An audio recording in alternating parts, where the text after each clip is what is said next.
Alors moi j'ai eu affaire à la version de 73 parce que j'ai eu la chance de jouer le spectacle, cette comédie musicale au lycée. Voilà, quand j'étais en seconde première, ouais, j'ai interprété Louis XVI. Donc c'est comme ça que j'ai connu cette comédie musicale et c'était à peu près 10 ans après la création. Donc voilà, j'ai découvert l'album, j'ai tout découvert à ce moment-là et je suis tombé très amoureux de l'œuvre. Alors c'est pas Starmania, Starmania est arrivé un petit peu plus tard. On va dire que la Révolution française a été le premier opéra rock français, vraiment. Et c'est celui qui a donné un peu l'impulsion à tout cet élan de création d'opéra rock, de comédie musicale, voilà, qui ont un petit peu été essaimés un peu partout dans les grandes salles parisiennes. Palais des Sports, Palais des Congrès, etc. Mais vraiment, le premier opéra rock français a eu lieu au Palais des Sports et c'était la Révolution française. L'opéra rock, c'est plus vraiment une manifestation de liberté, quelque chose j'allais dire, de plus chaotique, qui englobe les spectateurs.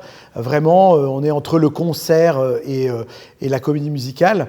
La comédie musicale, c'est vraiment une histoire avec un fil dramaturgique et des chansons qui parfois sont plus dans un style peut-être un peu plus classique, je dirais. Voilà. Maintenant, la Révolution française, c'est un opéra rock, mais c'est aussi une comédie musicale. On a vraiment les deux aspects. On a une histoire que l'on raconte au fil des différents tableaux qu'on traverse, et notamment l'histoire de Charles Gauthier, qui est un révolutionnaire et qui est amoureux d'Isabelle de Montmorency, une noble. Donc on a un peu l'histoire de Roméo et Juliette, mais pendant la Révolution française.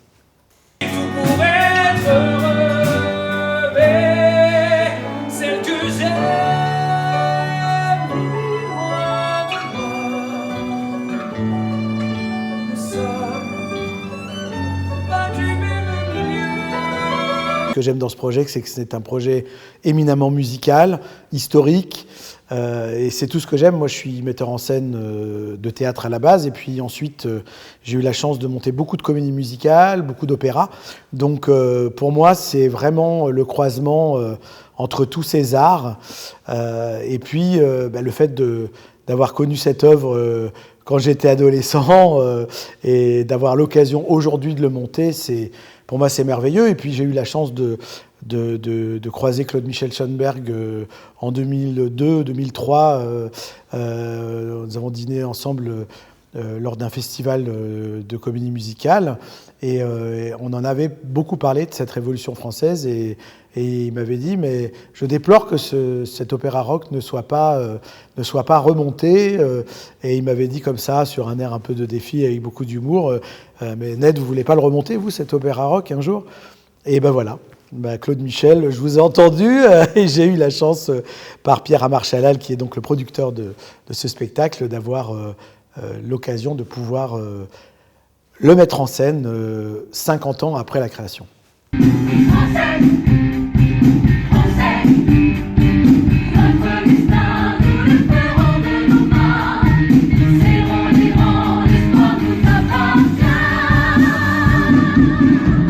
On a la chance d'avoir 23 artistes sur scène, dont 6 musiciens live.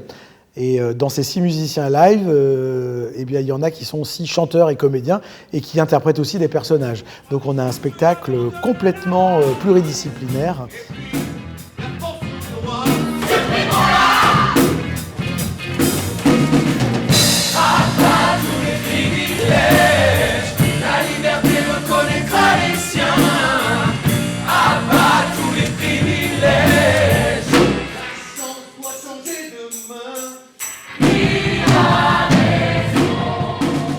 Je pense que les spectateurs vont pouvoir bien se régaler, autant les fans, parce qu'il y a beaucoup de fans qui considèrent cet opéra rock comme un spectacle culte, et puis les autres qui, j'espère, découvriront ce spectacle, que ce soit des gens d'anciennes générations, de nouvelles générations, et je souhaite vraiment qu'il y ait une rencontre intergénérationnelle, parce que ce spectacle pousse à ça aussi.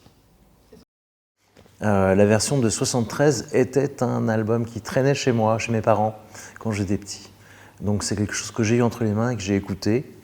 avant d'entrer dans le monde de la comédie musicale, j'avais été très étonné par cette œuvre, moi qui suis musicien classique, parce qu'il y a plein je ne veux pas dire de citations, mais d'éléments de la musique classique mêlés avec de la variété. C'était un peu le travail que faisait Paul Naref à l'époque. Il y avait cette espèce d'intelligence musicale, voilà, qui venait au service d'une musique plus populaire. Donc c'était très intriguant à l'époque. Et je ne me suis pas trop trompé parce que je crois que Claude Michel Schoenberg et Alain Moublil ont fait une très belle carrière après cette œuvre.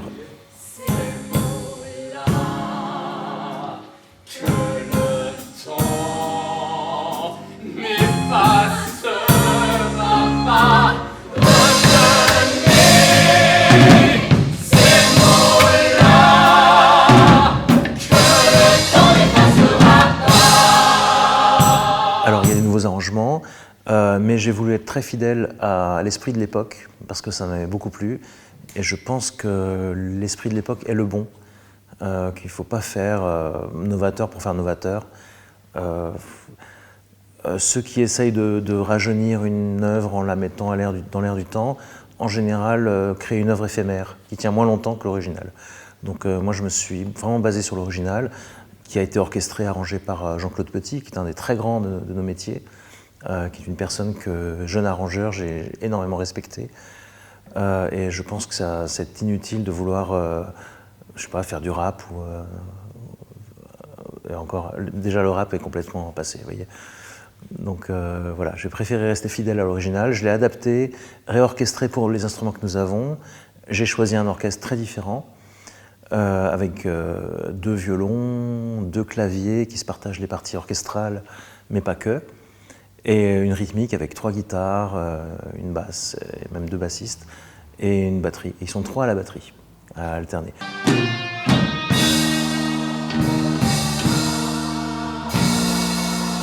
La grosse particularité de ces spectacles-là, avec mon acolyte et ami Ned Grugic, les musiciens sont les comédiens. Donc nos musiciens ont des rôles dans le spectacle. Notre bassiste est Robespierre, par exemple. Donc quelquefois, il quitte sa basse, la donne à un autre personnage qui reprend la basse, et lui monte sur scène, enfin descend sur scène pour incarner Robespierre et chanter sa chanson, et être son personnage. Et revenir ensuite à la basse. Voilà, c'est ce qu'on fait avec Ned.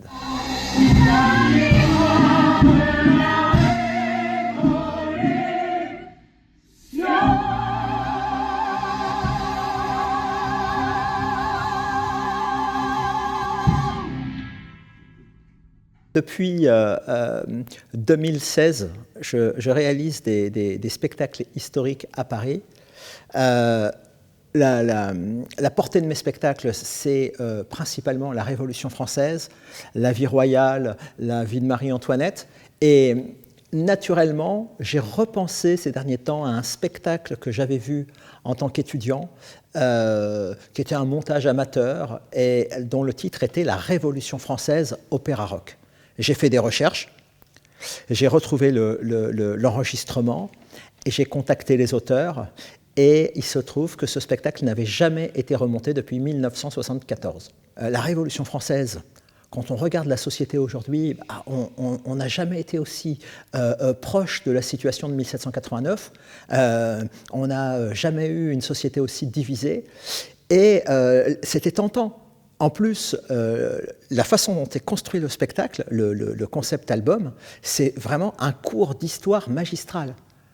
Donc pour moi, c'était évident, pour les scolaires, pour les familles, pour le grand public.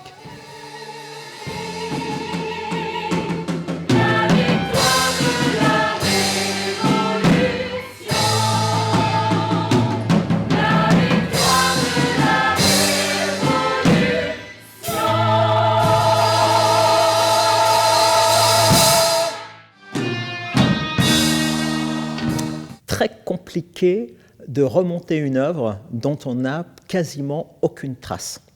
Il est très compliqué d'organiser aussi la reprise d'un spectacle dont les auteurs sont devenus entre-temps les 2 auteurs les plus célèbres du monde en termes de comédie musicale, avec Les Misérables, Miss Saigon et tout ce que le grand public connaît.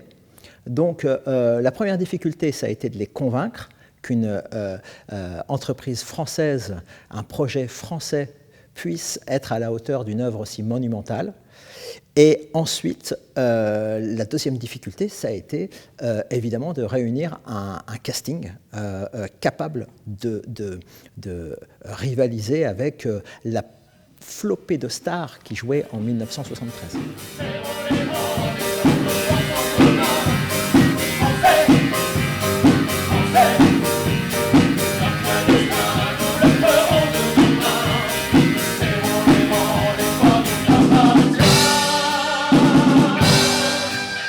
Quand on a lancé l'annonce pour les castings La Révolution française, en juin 2023, nous avons eu à peu près 2000 candidatures spontanées.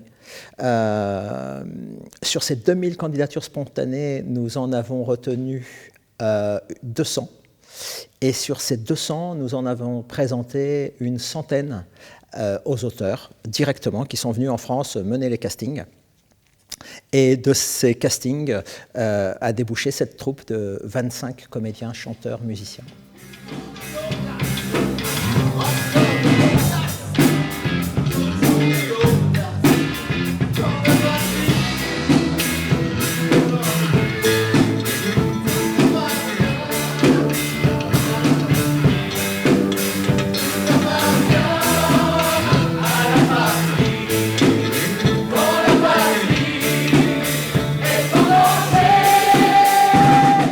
Le public qui a connu l'opéra rock, que ce soit en 1973 en tant que spectateur ou à l'école pendant un cours d'histoire ou dans un spectacle amateur, le public a un attachement charnel à ce spectacle. Et il y a un véritable amour, passion pour ce spectacle. Et on a tous les jours des messages de personnes partout en France, à l'étranger, qui nous disent montez ce spectacle, c'est formidable, on va venir le voir, c'est toute mon enfance, c'est toute mon adolescence. On a énormément et c'est très étonnant, de messages qui vont dans ce sens.